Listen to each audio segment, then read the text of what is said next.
नमस्कार, आदाब। Crime petrol सतर्क के आज के इस एपिसोड में मैं अनूप सोनी आप सबका स्वागत करता हूं। 30 दिन 30 यूनिक केसेस की श्रृंखला में आज का ये केस सिर्फ एक आपराधिक घटना को बयां नहीं करता है, बल्कि एक समाज, एक सिस्टम के तौर पर हमारे इर्द गिर्द पनप रहे पाखंड को भी उजागर करता है। इस केस के कई पहलुओं पर विस्तृत रूप से जानकारी देने के लिए हमारे साथ हैं हमारे आज के मेहमान और जाने माने रिपोर्टर साहिल जोशी। नमस्कार, मैं हूं साहिल जोशी। क्राइम पेट्रोल सतर्क में आज फिर मैं लेकर आया हूं एक ऐसा अनदेखा अनसुना केस जो मुझे लगता है कि आपको देखना चाहिए।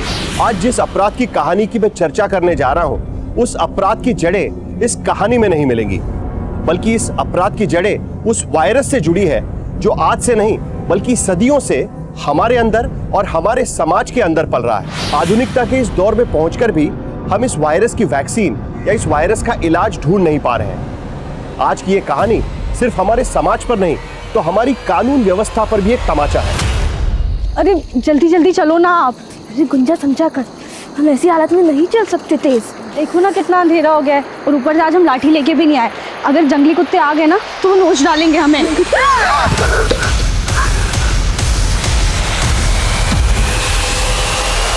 हर घर में शौचालय हो, स्वच्छता अभियान के जरिए सरकार ये बात लोगों तक पहुंचाने की पूरी कोशिश कर रही है, लेकिन यहां मकसद सिर्फ स्वच्छता से नहीं जुड़ा है, बल्कि इसका एक सिरा औरतों की सुरक्षा से भी जुड़ा है। रेप केसेस के आंकड़े बताते हैं कि गांव खेड़ों में कई महिलाओं को तब अपना शिकार बनाया जाता है जब वो शौच के लिए बाहर निकलती हैं। दिन चढ़ने से पहले या सूरज ढलने के बाद अंधेरे की आड़ में अपने शिकार पर घात लगाए बैठे ये दरिंदे मासूम जिंदगियों पर बेरहमी से झपट पड़ते हैं। ये केस भी ऐसी ही एक वारदात बयां कर रहा था।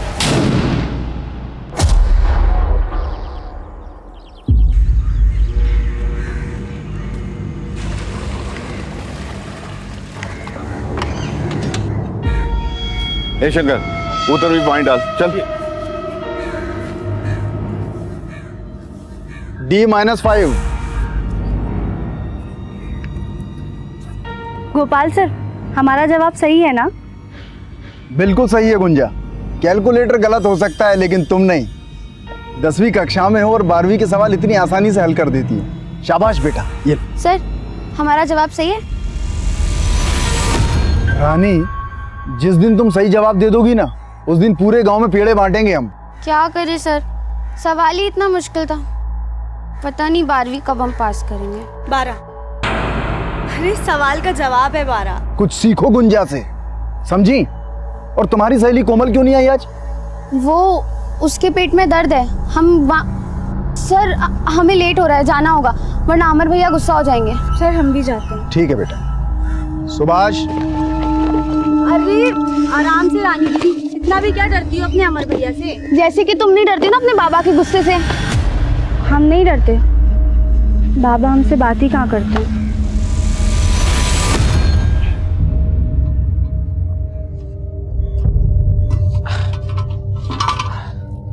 अरे ये नट फिर गिर गया आज, क्या करें इसका। क्या हुआ? अरे लग गया। आप भी ना चक्का ठीक करने के चक्कर में बार बार चोट लगा लेते हैं। एक बार ठीक से मरम्मत काहे नहीं करवा लेते ठेला का? अब कल किशोरी काका को देके आएंगे सुबह, वही ठीक करेंगे इसको। ये लो पापा, सही हो गया। जो पुराना चेयर नहीं था जो टूट गया था, उसका नेट बोल्ट एकदम अच्छे से फिट हो गया। और पापा ये सारा सामान एक तरफ मत रखा करो, बराबर से रखा करो, तो ये चक्के पे ना ज्यादा बोझ भी नहीं पड़ेगा और नेट भी नहीं निकलेगा फिर तो। चलते हैं।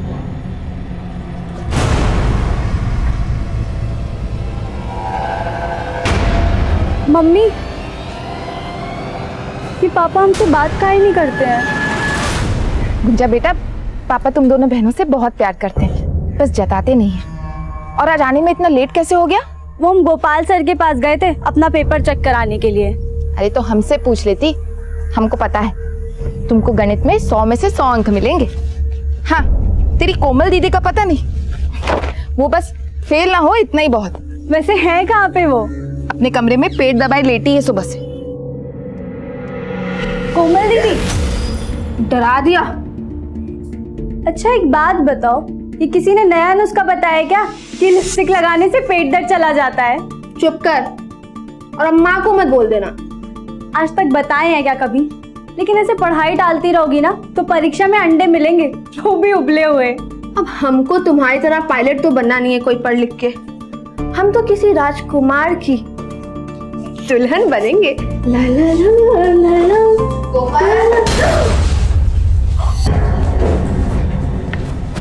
अब तबीयत कैसा है तुम्हारा? मुंह तो देखो कैसा लाल हो पड़ा है। गुंजा तुम हाथ मुंह धोकर खाना खा लो, हम पानी लेकर आते हैं। अरे नहीं माँ, हम ले आएंगे और रानी दीदी को भी साथ में लेके जाएंगे। हम भी चलेंगे। अरे तुम ठीक भी हो गई? आपके हाथ का काढ़ा पिए थे माँ, ठीक तो होना ही था। अब हम जाएंगे। कोमल चलो गुंजा। पता है कोमल दीदी, गोपाल सर रानी दीदी से कह रहे थे कि अगर वो इस साल पास हो गई ना तो पूरे गांव में पेड़े बांटेंगे। चुप कर गुंजा, बहुत मारूंगी तुझे। ना ये पास होगी ना गोपाल से पेड़े बांटेंगे।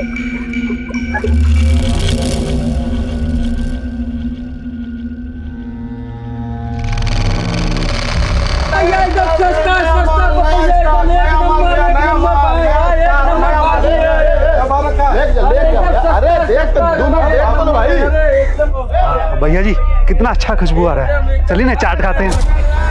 अरे यहाँ नहीं खाएंगे भैया, वो आगे पांडे चाट करना रहना, वहाँ खाएंगे। चलिए। देख के चाची के लिए ले लीजिए बता। हाँ ब्यूटीफुल साड़ी है, ले जाइए नाइस स्टॉक में। अरे अरे ऐसा मत करिए भैया, ब्रजेश भैया देखिए हम लोग भूखे मर जाएंगे, ऐसा मत कीजिए। क्या भूखे मर जाएंगे जी? अरे क्या हुआ प्रदीप? भैया देखिए ना, ब्रजेश भैया तो कन्या हटाने को कह रहे हैं। अरे ऐसे कैसे? अब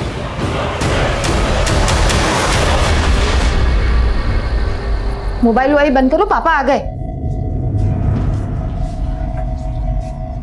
अरे सारा छोला ऐसा का ऐसा है और बाकी सामान भी ऐसा का ऐसा है, आज बिल्कुल भी बिक्री नहीं हुआ क्या? आते सवाल शुरू कर दी ना।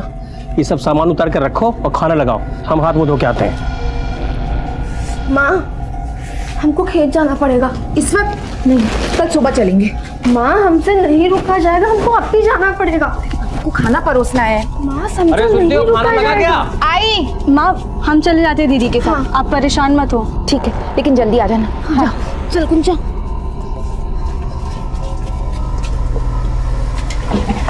चल समझा कर गुंजा, ऐसी हालत में हम जल्दी नहीं चल सकते। अरे देखो ना कितना अंधेरा हो गया, और ऊपर से आज हम लाठी लेके भी नहीं आए। अगर जंगली कुत्ते आ गए ना तो वो नोच डालेंगे हमें। क्या सारा पानी हम पे डाल दोगी? आप डरा दी काफी हमको। हमने डरा दिया, ध्यान से चला करो। अरे फोन की बैटरी को भी अभी खत्म होना था, अब क्या करें? पास में ही है, जल्दी चलते हैं यहाँ से। हाँ, लेकिन लोटे का पानी तो गिर गया, आगे कहीं से भर लेंगे। अभी चलो दीदी, कुएं से पानी भर लेते हैं। नहीं नहीं, ये बड़े लोग का कुआं है। अरे तो क्या हुआ दीदी, बड़े लोगों का दिल भी बहुत बड़ा होता है, और हमें सिर्फ एक ही लोटा पानी तो चाहिए। ले ले जल्दी ले।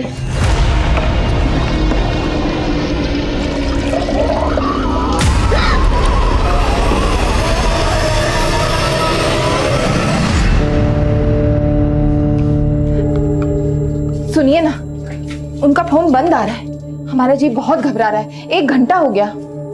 अरे कहाँ जाएंगे, आती होंगी रास्ते में, आ जाएंगे, टेंशन मत लो। जरा दिखाइए ना, लाठी ले जाना भी भूल गई है। लो। गुंजा, ए कोमल, ए भैया, गुंजा कोमल कहीं देखे क्या?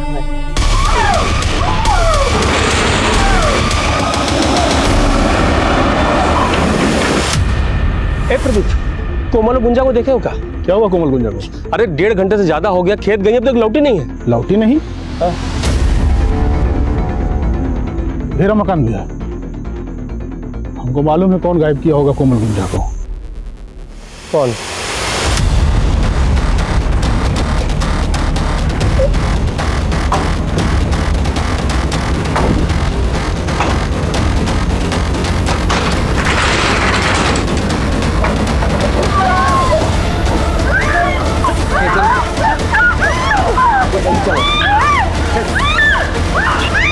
हाथ खोल इसके।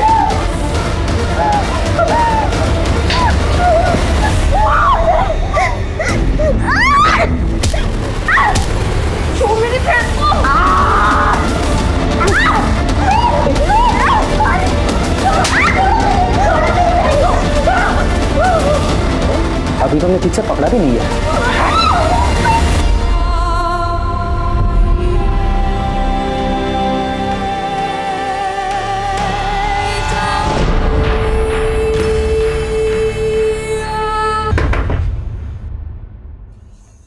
तो क्या क्या कर रहा है ब्रिजेश भैया, हमारे किए का सजा हमारे बच्चों को काहे दे रहे हैं?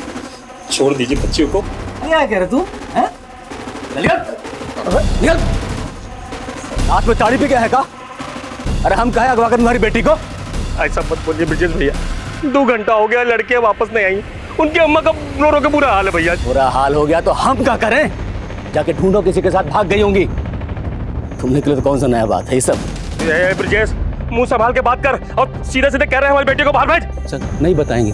क्या कर लेगा? क्या कर लेगा? भैया देखिए, धक्का मत। क्या कर लेगा तू? बताए क्या कर लेंगे? आप बता। बताए क्या कर लेंगे तुम? क्या साला पुलिस वाले पे हाथ उठाया तेरी तो। ठीक नहीं कर रहे आप, छोड़िए, हटिए। हेलो, प्रणाम साहब, हम कन्हैया बोल रहे हैं।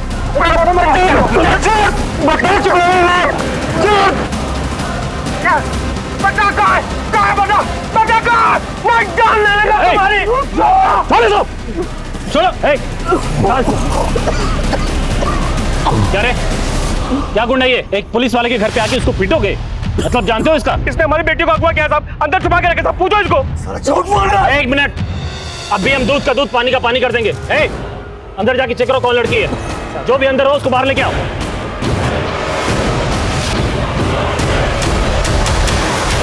साहब, अंदर तो कोई नहीं है, अच्छे से देख लिए। यहाँ तो कोई नहीं मिला। अब तुम हमारे साथ थाने चलो, तुम्हारी दबंगई निकाल। चल साहब, चल अंदर, कुछ नहीं किया, पुलिस वालों को मारेगा।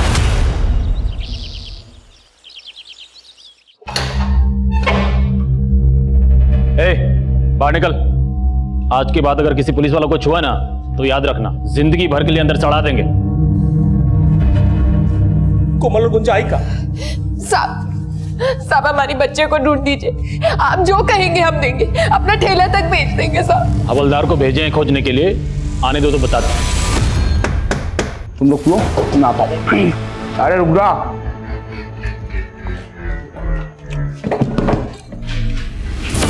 अरे आपने तो बड़ा टाइम लगा दिया, आपका थोड़ा बासी हो रहा है।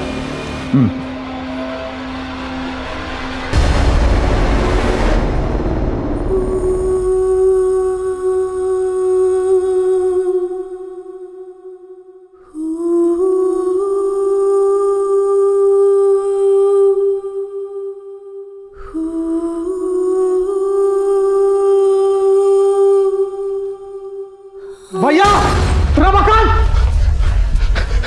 वो पेड़ के पास गुंजा और कोमल, चलिए।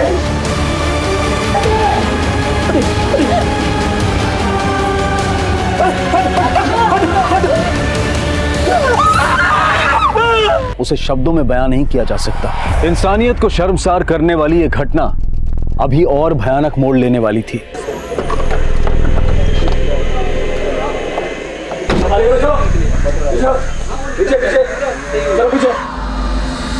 क्या का मामला लग रहा है? ब्रिजेश, उतरवाओ लाश। साहब, हमारी बेटी आत्महत्या नहीं कर सकती है साहब। पोस्टमार्टम में सब पता चल जाएगा। हाँ, आराम से। जब तक हमारा बेटे को इंसाफ नहीं मिलता साहब, हम लाश नहीं उतारने देंगे। कैसा बेवकूफ वाला बात कर रहे हो? अरे लाश को उतारेंगे, पोस्टमार्टम कराएंगे, रिपोर्ट मंगाएंगे, तब ना इंसाफ दिलाएंगे। स्ट्रेचर मंगाओ।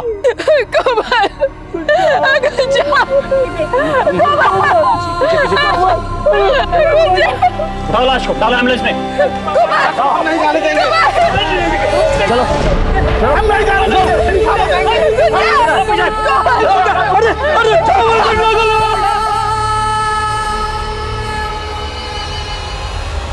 इसी पेड़ की छांव में उन 2 बहनों ने अपना बचपन गुजारा और इसी पेड़ के तने से ये सुसाइड का मामला है। लेकिन लड़कियों के माँ बाप उसे सिरे से खारिज कर रहे हैं। उल्टा उनका आरोप है कि इस जुर्म के पीछे कानून के ही रक्षक शामिल है। बिहार के टिहरी गांव में जब भी लड़कियां और औरतें रात को किसी काम से बाहर निकलती है, तब जंगली कुत्तों से बचने के लिए अपने हाथ में लाठी जरूर रखती है। लेकिन हमें पता चला है कि उस रात को वो दोनों बहनें खाली हाथ निकली थी। वो जंगली कुत्तों से तो बच निकली, लेकिन जैसे लड़कियों के माँ बाप कह रहे हैं, क्या उनका ये हश्र इंसान के भेष में किसी भेड़िए ने किया है या फिर पुलिस का जो दावा है वो सच है। सच चाहे जो भी हो, वो सामने आते आते हड़कंप जरूर मचाने वाला है। आ गया पोस्टमार्टम रिपोर्ट। क्या बोले थे हम? आत्महत्या है, इसमें भी यही लिखा है। और सुनो, तुम्हारी बड़ी बेटी चरित्रहीन थी, लिखा है इसमें कि वो सेक्सुअली एक्टिव थी। माने जानते हो, मतलब शादी से पहले सुहागरात। क्या बात कर रहे हैं साहब आप? हाँ, क्या बोल रहे हैं आप? मकान भी एकदम सही बोल रहे हैं। ये दोनों लड़कियां एक साथ अचानक खुदकुशी क्यों करेंगी भला? ये सब रिपोर्ट गलत है। सब साला रातों रात पत्रकार बन गए हो गारे। हमसे सवाल करोगे तुम लोग? जो बोल रहे हैं ध्यान से सुनो। चुपचाप दोनों बॉडी को उठाओ और जाके अंतिम संस्कार कर दो, नहीं तो जब तक हमारी बेटियों को इंसाफ नहीं मिल जाता हम लाश नहीं लेंगे और अंतिम संस्कार भी नहीं करेंगे। कई सवाल खड़े हो रहे थे। क्या ये हत्या का केस था या फिर आत्महत्या का? लोगों में आक्रोश बढ़ रहा था। वीडियो वायरल होने की वजह से ये केस राजनीतिक और सामाजिक गलियारों में तूल पकड़ रहा था। जन आक्रोश और केस की संवेदनशीलता को ध्यान में रखते हुए ये केस तुरंत इंडियन इन्वेस्टिगेशन एजेंसी को हैंडओवर कर दिया गया।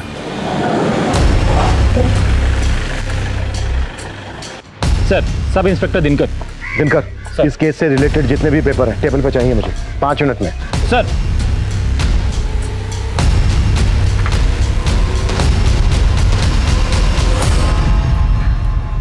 दिनकर, आखिरी बार पूछ रहा हूं मैं, ये सोसाइटी था या फिर रेप और मर्डर? सर 100% सुसाइड है। देखिए ना, पोस्टमार्टम रिपोर्ट में भी तो ये लिखा है। एक बात बताओ दिनकर मुझे, अगर ये सोसाइटी है तो फिर कोमल और गुंजा के कपड़ों पर खून क्यों? सर, खून के धब्बे इसलिए थे क्योंकि दोनों विक्टिम्स का महीना चल रहा था। दोनों बहनों का एक साथ? Are you sure doctor? जी बिल्कुल। रमाकांत, संभालो।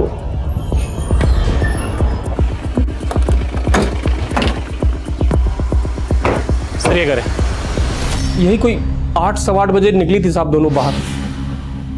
आपको किसी पर शक है? हम तो पहले दिन से कह रहे थे साहब कि वो हवलदार ब्रजेश और उसका छोटा भाई कन्हैया वही सब मिलकर किया है साहब। रमाकांत जी, आप इतने यकीन के साथ कैसे कह सकते हैं? क्योंकि साहब उसी दिन दोपहर में बाजार में ब्रजेश के साथ हमारा कहाँ तो नहीं हुआ था साहब।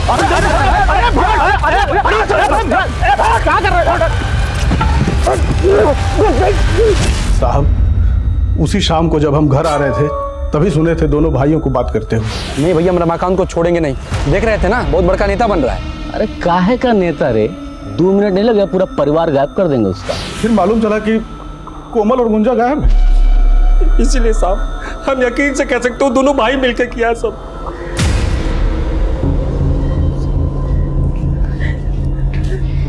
योगिता जी, क्या कोमल और गुंजा का महीना एक साथ आता था? क्या बात कर रहे हैं साहब? तहकीकात और सच को सामने लाने के लिए हमारा जानना बहुत जरूरी है। नहीं, कोमल का महीना 10-12 दिन पहले हो चुका था और गुंजा का आने में कुछ दिन बाकी था। अगर माँ की बात को सही माने सर कि कोमल और गुंजा का महीना एक साथ नहीं चल रहा था, तो कोमल और गुंजा के कपड़ों पर वो खून के धब्बे कहाँ? कोमल और गुंजा की डिटेल्स निकालो, दोस्त कौन थे, कहाँ ना जाना था, सब कुछ।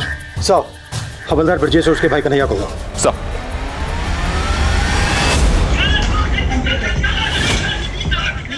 हाँ साहब जी, वो उस दिन मार्केट में हमारा झगड़ा तो हुआ था रमाकांत के साथ, और तुमने उसके परिवार को 2 मिनट में गायब करने की बात भी की थी। साहब, हम कोई गुंडा बदमाश तो है नहीं जो किसी का परिवार 2 मिनट में गायब कर देंगे। मतलब तुम पे जो आरोप लग रहे हैं ये सब के सब बेबुनियाद है? हाँ साहब, सब झूठ है, हमने कुछ नहीं किया है। लेकिन वो बड़ी वाली है ना साहब, उसका तो अफेयर था किसी के साथ। साहब, पोस्टमार्टम रिपोर्ट में साफ साफ लिखा है ना कि वो सेक्सुअली एक्टिव थी। नहीं सर, हम कोमल और गुंजा को तो जानते तक नहीं थे। तो फिर बार बार तेरा नाम क्यों आ रहा है बीच में?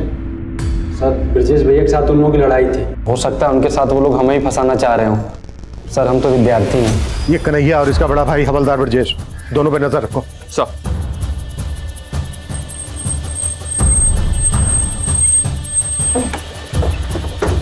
आइए सर। सर, इसी पेड़ से दोनों लड़कियां लटकी हुई थी। आइए ना। 1 मिनट, वर्मा जाओ।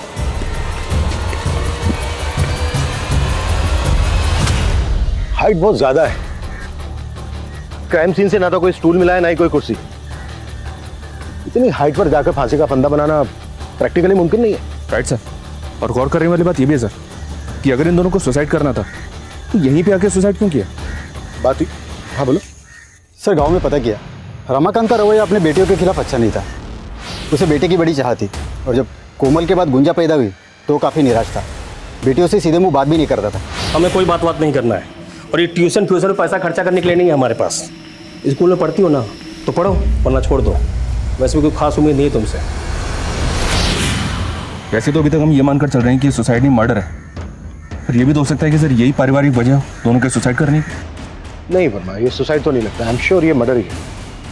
हाँ, ये हो सकता है कि ब्रजेश और उसके छोटे भाई कन्हैया ने इस कांड को अंजाम दिया।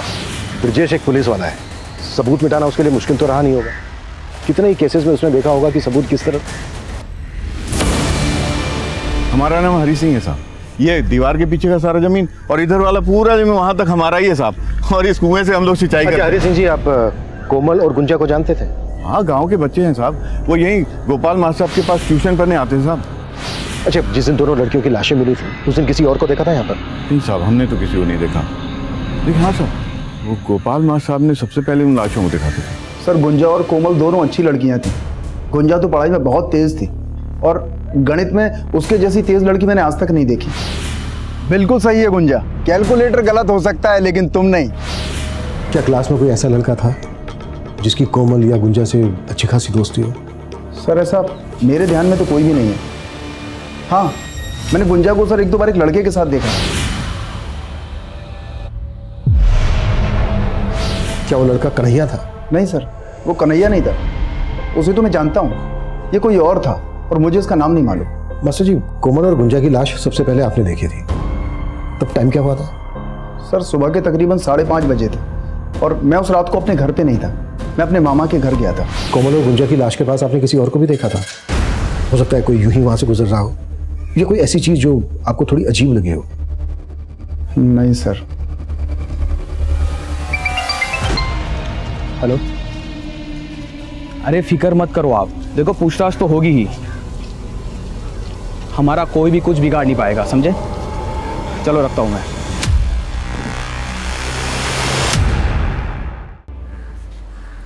कन्हैया। हाँ सर। तुम यहीं पढ़ते हो? हाँ। क्या इत्तेफाक है, कोमल की खास सहेली रानी भी यहीं पढ़ती है। जानते ही होगे।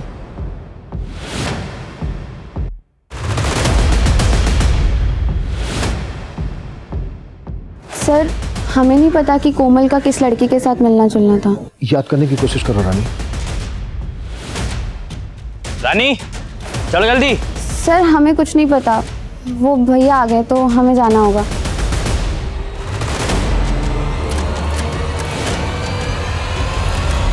ऐसा लग रहा है जैसे रानी कुछ छिपा रही है हमसे, और इस कन्हैया का भी इस केस से कुछ ना कुछ लेना देना तो है।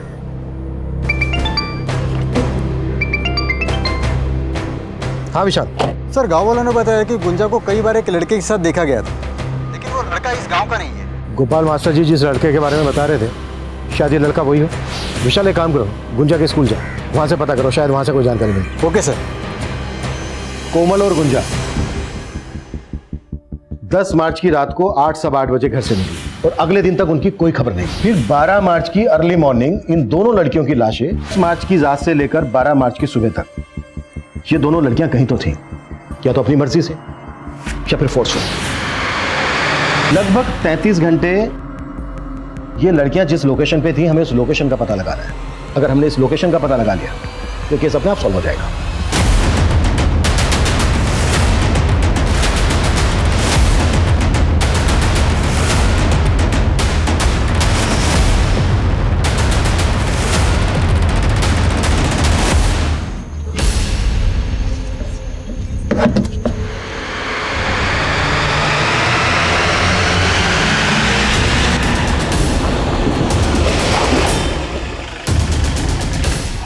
आइए सर। सर ये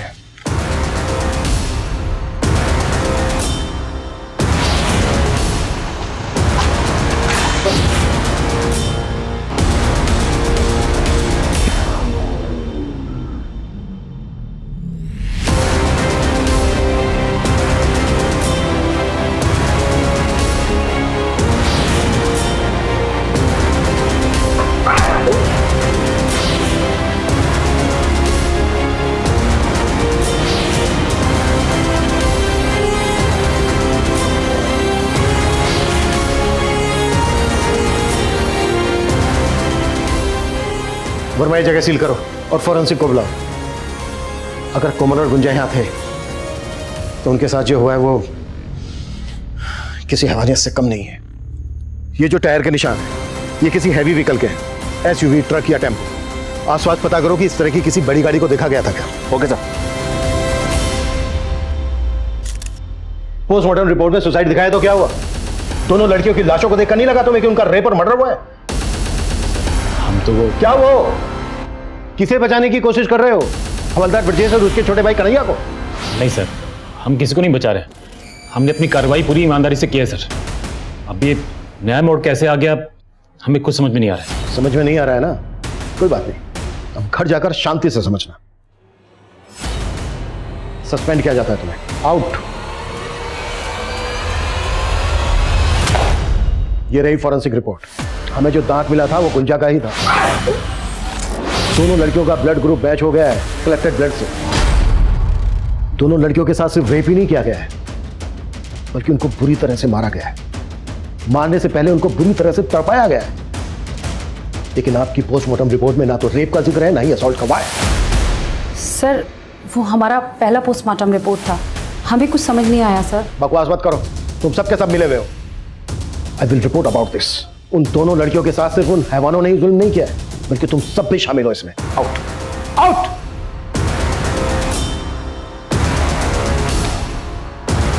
हमें कोमल और गुंजा का दोबारा से पोस्टमार्टम करवाना होगा। बॉडीज को पटना भेज दो।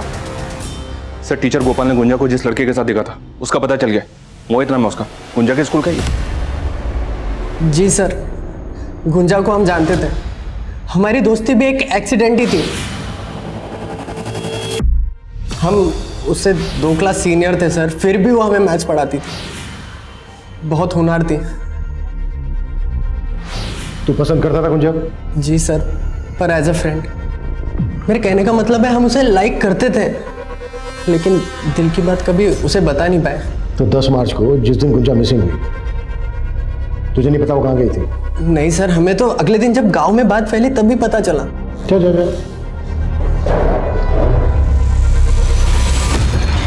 सर, पटना से कोमल और गुंजा की पोस्टमार्टम रिपोर्ट्स आ गई। सर रिपोर्ट्स में लिखा है कि दोनों लड़कियों की बॉडी पे इंजरी मार्क्स मिले लेकिन रेप का कोई साइन नहीं है और मौत का कारण सुसाइड ही था। What? ऐसा कैसे हो सकता है? कोमल गुंजा को इंसाफ दो, इंसाफ दो, इंसाफ दो। पुलिस प्रशासन हाय हाय, मुजरिमों को सजा दो, सजा दो, सजा दो। मुजरिमों को सजा दो, सजा दो, सजा दो। अत्याचार नहीं सहेंगे, नहीं सहेंगे, नहीं सहेंगे। दूसरी पोस्टमार्टम के रिपोर्ट के बाद आईआईए के इरादों को भी शक के नजर से देखा जा रहा है। क्या ये एजेंसी किसी के दबाव में काम कर रही है या फिर लोगों के आक्रोश को शांत करने के लिए दोबारा और निष्पक्ष जांच का यह पूरा ढोंग रचाया गया है? विश्वसनीय सूत्रों से पता चला है कि लोगों के विरोध और मीडिया द्वारा उठाए गए सवालों के चलते इंडियन इन्वेस्टिगेटिंग एजेंसी ने दोनों लड़कियों की बॉडीज को तीसरी ऑटोप्सी के लिए दिल्ली ले जाने का फैसला लिया है। क्या तीसरी ऑटोप्सी से जांच को कोई नई दिशा मिलेगी या ये केस भी पुलिस रिकॉर्ड में बंद पड़ी अनगिनत फाइलों की तरह धूल फाकती रह जाएगी? फर्मा, इस केस में हमसे कुछ तो छूट रहा है। ये सुसाइड केस तो बिल्कुल नहीं है। विक्टिम की फैमिली का भी यही मानना है और मेरा भी। सर हमने अभी तक जितने भी एंगल्स टटोले हैं हमें हर तरफ डेड एंड ही मिला है। जिस जगह पर उन लड़कियों को टॉर्चर किया गया था वहां वो टायर के मार्क्स किस गाड़ी के हैं ये भी अभी तक पता नहीं चला हमें। वर्मा, एक काम करते हैं, इस केस से रिलेटेड जितने भी डॉक्यूमेंट्स हैं, कॉल रिकॉर्ड्स, रिपोर्ट्स, फोटोग्राफ्स, सबको दोबारा से अच्छे से स्कैन करते हैं। शायद ऐसा कुछ मिल जाए जो अब तक हमसे छूट रहा है।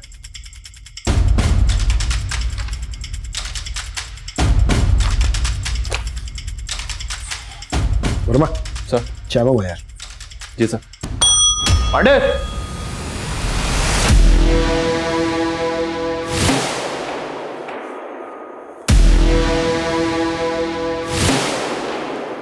वर्मा, ये इतना बड़ा क्लू हमसे कैसे छूट गया? कौन सा clue sir? Mobile phone. Sir हम अपनी खोई हुई वर्दी की कसम खा के कह रहे हैं, हमें क्राइम सीन से कोई मोबाइल फोन नहीं मिला था। लेकिन हाँ, हम जब वहाँ पहुँचे उससे पहले बहुत सारे गांव वाले इकट्ठा हो गए थे। हो सकता है उनमें से कोई।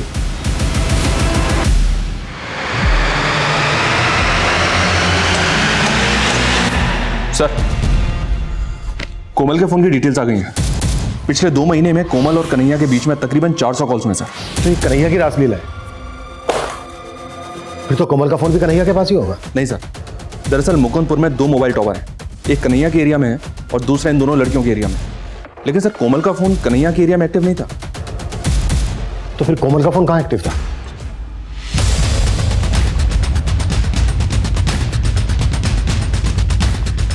क्या हुआ साहब? अरे साहब, अगर ध्यान मारो, कोई भी गाना छूटना नहीं चाहिए। हर जगह चेक करो। अरे क्या कर रहे हैं आप लोग? अरे रुकिए साहब, ये क्या कर रहे हैं साहब?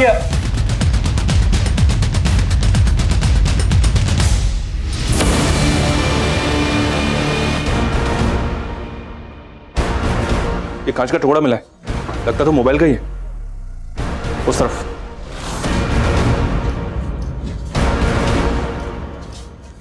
वर्मा सर, बाहर चेक करो।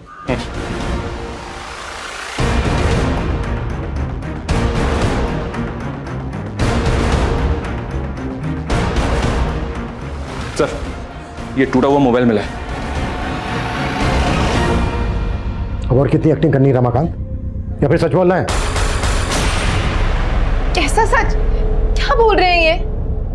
योगिता जी, ये क्या बताएगा? मैं बताता हूँ। कोमल कन्हैया से प्यार करती थी और ये बात आपके पति थे रमाकांत को पता चल गई, इसलिए कोमल और गुंजा दोनों को मार डाला इसने। ये कैसी बातें कर रहे हैं साहब? हम अपनी बेटियों को नहीं मारे हैं साहब। तो फिर कोमल का ये मोबाइल फोन क्यों छुपाया? क्यों झूठ बोलता रहा अब तक?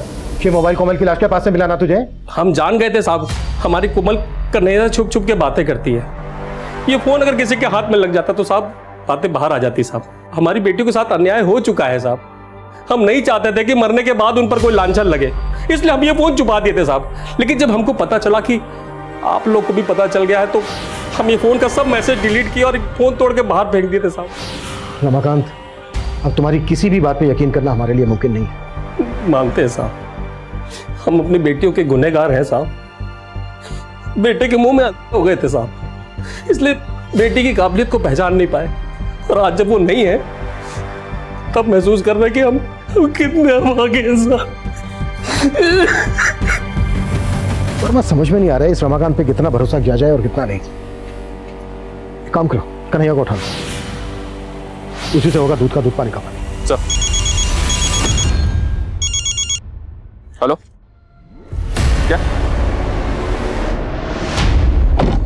क्या हुआ वर्मा? दिल्ली से पोस्टमार्टम रिपोर्ट आ गई सर। कोमल और गुंजा का रेप हुआ था, दोनों के साथ मारपीट भी की गई थी। कोमल की रीढ़ की हड्डी और गुंजा का जबड़ा टूटा हुआ था। हाँ सर, हम कोमल को चाहते थे, लेकिन 2 महीने पहले गुंजा ने हमको देख लिया था। सर, गुंजा की उसकी बहन के साथ अच्छी बनती थी, इसलिए उसने किसी को बताया नहीं। लेकिन फिर हमारा कोमल से झगड़ा हो गया और उसने हमारा फ़ोन उठाना बंद कर दिया। फिर हमने कोमल की बेस्ट फ्रेंड रानी की मदद ली, उसे एक सॉरी कार्ड और एक फूल दिया कि वो कोमल को दे दे। सच्चाई अब मैं बताता हूं तुझे।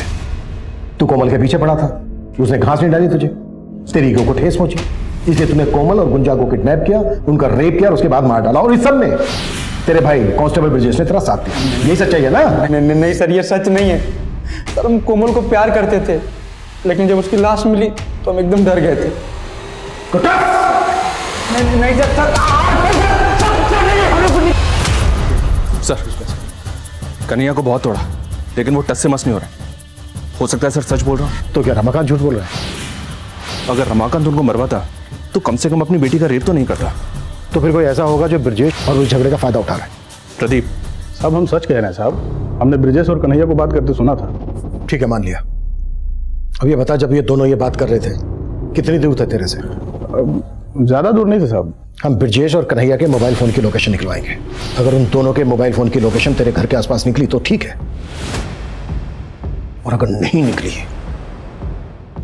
तो फिर बैठा कर नहीं, उल्टा लटका कर तेरे से सच निकलवाएंगे। साहब, उस दिन दोपहर को साहब रमाकांत भैया और ब्रजेश का झगड़ा हुआ था साहब। तो कन्हैया जो है हमारे इलाके में घूमता रहता है हमेशा। हमको जब ये बात पता चला तो हमको लगा कि वही दोनों होंगे साहब। मतलब उन दोनों को तूने ये बात करते हुए नहीं सुना था? नहीं साहब। तू अपना बदला लेने के लिए ब्रजेश को इस केस में फंसा रहा था ना, क्योंकि वो तेरी दुकान हटवा रहा था।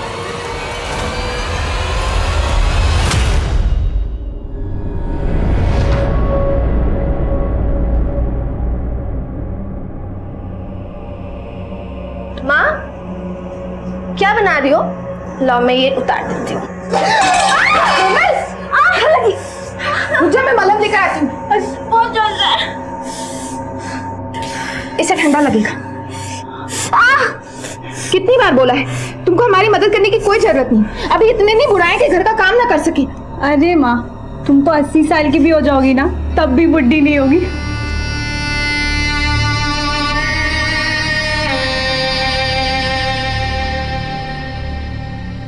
माँ, ये दुपट्टा कैसा लग रहा है हम पे?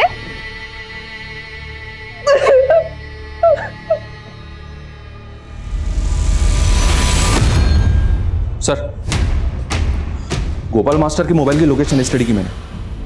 12 मार्च की रात को वो अपने मामा के घर पे था, लेकिन रात को 1 बजे वो घर वापस लौट आया था। सर हम रात को ही मामा के घर से जल्दी आ गए थे। तो पहले हमसे झूठ के बोला था। कहीं ऐसा तो नहीं है कि तू भी शामिल है इस कांड में? नहीं सर, सर हम बहुत डर गए थे सर।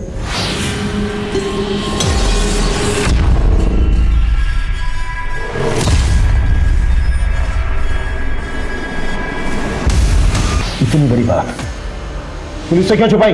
सर हमने कहा ना सर, हम बहुत डर गए थे सर। सर हमने अपनी बीवी से पूछा, उसने कहा कि हमें इस पचड़े में पढ़ने की कोई जरूरत नहीं। कल लॉक क्यों? हमको नहीं मालूम, हमने नहीं देखा।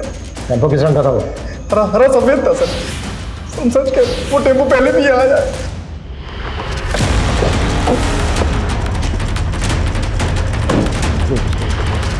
सर, इस लिस्ट में गांव के ऐसे 50 लोगों के नाम हैं जो अक्सर टेम्पो हायर करते हैं। उनमें से 4 या 5 लोग ऐसे हैं जो ज्यादातर हरे और सफेद रंग का टेम्पो हायर करते हैं। इन सबको उठाना, बैकग्राउंड चेक करो इनकी, और पता करो कि 10 मार्च से लेकर 12 मार्च के बीच ये कहाँ है। Okay sir.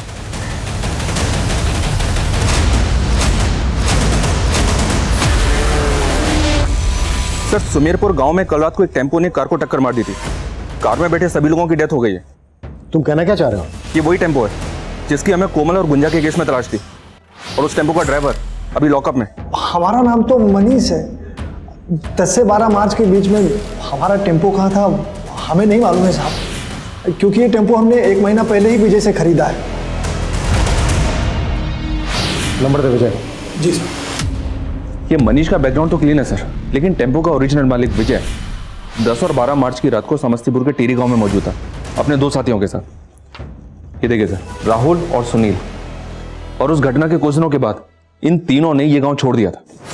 अभी इस वक्त तीनों के मोबाइल फोन कहाँ एक्टिव है? विजय का गुड़गांव में, राहुल का मुंबई में और सुनील का बेंगलोर में। लेकिन एक बात है सर, ये राहुल हरी का रिश्तेदार है। इस हरी को उठाकर पूछें। नहीं, अगर ऐसा करेंगे तो ये तीनों अलर्ट हो सकते हैं। हम इन तीनों को एक साथ एक ही वक्त पर उठाएंगे। Right sir.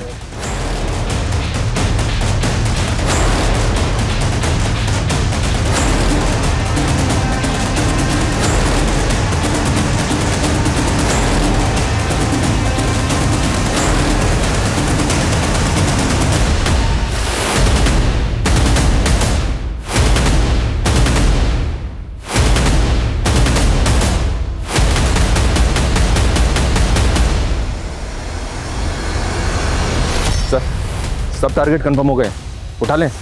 नहीं, अभी नहीं। शार्प 6 बजे तीनों को एक साथ उठाओ ताकि किसी को भी बचने का मौका ना मिले। Okay sir.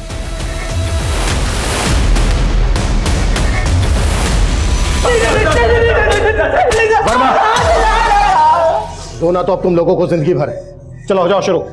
बोलो क्यों किया ये सब? बोलो। सर वो उस रात को सर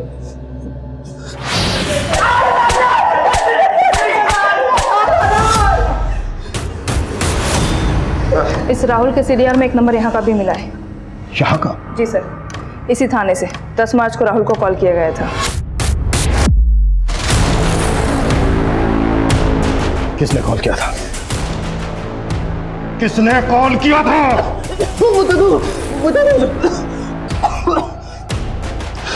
सर जी सर, रात को हम लोग टेम्पो लेकर जा रहे थे। उस रात को दरोगा साहब ने हमें रोका था। जी हाँ सर, 10 मार्च की रात को हमने उन तीनों लड़कों का टेम्पो चेक किया था। हाँ जी साहब। ये हेडलाइट कैसे खराब है? साहब वो थोड़ी सी बिगड़ गई है। बिगड़ गई? एक लाइट से गाड़ी नहीं चला सकते, पता है ना? कहाँ से आ रहे हो? ये पीछे वाली सड़क से आ रहे थे। एक्सीडेंट क्यों हो गई? नहीं साहब, कुछ भी नहीं किया। टेम्पो में पीछे क्या है? पीछे बोल के दिखाओ। ए साहब पीछे आओ। तुमने उन दोनों लड़कियों को उस टेम्पो में देखा था, फिर भी वो टेम्पो जाने दिया क्यों? क्यों? गुंजा को हम उसकी औकात दिखाना चाहते थे। हमारे भतीजे के पीछे पड़ी थी वो। तुम्हारा भतीजा? मोहित भतीजा हमारा। वो उसको फंसा रही थी सर। औकात से बढ़ के सपने देख रही थी वो लड़की। उसके समाज के लोग हमारे घर के सामने से गुजरते नहीं है। गुंजा? सर, दरोगा बाबू के साथ हमारी डील हो गई थी कि वो हमें छोड़ेंगे, बदले में हम उनको लड़कियां परोसेंगे। लेकिन हमने लड़कियों का रेप नहीं। सुन, इनके लोगों ने पूरा गांव से पे उठा रखा है। बेहतर होगा तुम लोग निकलो अभी के अभी। चलो। अरे लेकिन इन लड़कियों का क्या करें? उड़ने का शौक है ना इनको, हवा में लटकाते हैं। तो पोस्टमार्टम रिपोर्ट भी तो नहीं बतलाई थी ना? जी सर, पटना हॉस्पिटल में हमारा आदमी है, हमने उसी को बोल के रिपोर्ट्स बदलवाए। ऐसी भी क्या दुश्मनी थी तुम लोगों की उन दोनों लड़कियों से जो पहले उनका रेप किया और उसके बाद इतनी बेरहमी से मार डाला दोनों को? ये हट। पूरा पानी अशुद्ध कर दिया। तुम लोगों को बात समझ में नहीं आती क्या? रातों के भूत बातों से नहीं मानते। चलो आज इनको तबियत से सिखाते हैं। ए विजय, इनको पकड़ टेम्पो में डाल। एक लोटा पानी? अरे एक लोटा पानी तो तुम लोग कुल्ला करके फेंक देते हो। सिर्फ एक लोटा पानी के लिए तुमने दो लड़कियों का रेप किया, उन्हें इतनी बेरहमी बेदर्दी से मार डाला। इतना कुट्टो कि इनकी चीखें मुझे मेरे केबिन में सुनाई देनी चाहिए। बतौर पत्रकार हमारे सामने कई केसेस आते हैं, लेकिन कुछ केसेस ऐसे होते हैं जिनकी हकीकत निश्शब्द कर देती है। नेशनल क्राइम ब्यूरो में महिलाओं के खिलाफ बढ़ते अपराध के आंकड़े महज आपराधिक आंकड़े नहीं है, बल्कि हमारे देश में महिलाओं की परिस्थिति और महिलाओं के प्रति हमारी सामाजिक सोच की घिनौनी तस्वीर पेश करते हैं। और तो और किसी खास तबके के लोगों के शोषण की मंशा से उनकी बहू बेटियों को यूं निशाना बनाना हमारे समाज की रूह में बसे उस वायरस को दर्शाता है जिसका इलाज किसी भी लैबोरेटरी में मिलना नामुमकिन है। इस वायरस की दवा हमारे भीतर है। जब तक हम हमारी मानसिकता नहीं बदलेंगे तब तक ये वायरस विकराल रूप लेता रहेगा। इस केस के सारे आरोपी इस वक्त न्यायिक हिरासत में हैं। गुंजा और कोमल के माता पिता को कानून यकीनन न्याय दिलवाएगा, लेकिन क्या कोई भी कानून उनके दुख को कम कर सकता है? जाति भेद, महिला उत्पीड़न और कानून व्यवस्था में मौजूद कमियां, ये केस समाज में फैली इन सारी स्थितियों को उजागर करता है। औरतों के खिलाफ हो रहे अपराध हमारे समाज पर लगा एक कलंक है। एक समाज तभी प्रगति कर सकता है जब उस समाज में रहने वाली हर महिला को सम्मान और बराबरी का मौका मिले। अब मैं अनूप सोनी आपसे विदा लेता हूं। फिर मुलाकात होगी क्राइम पेट्रोल सतर्क में एक और नए केस के साथ और उस पर हमारे एक्सपर्ट के विश्लेषण के साथ। तब तक अपना और अपने परिवार का ख्याल रखें, सतर्क रहें, सुरक्षित रहें और देखते रहें क्राइम पेट्रोल सतर्क। जय हिंद।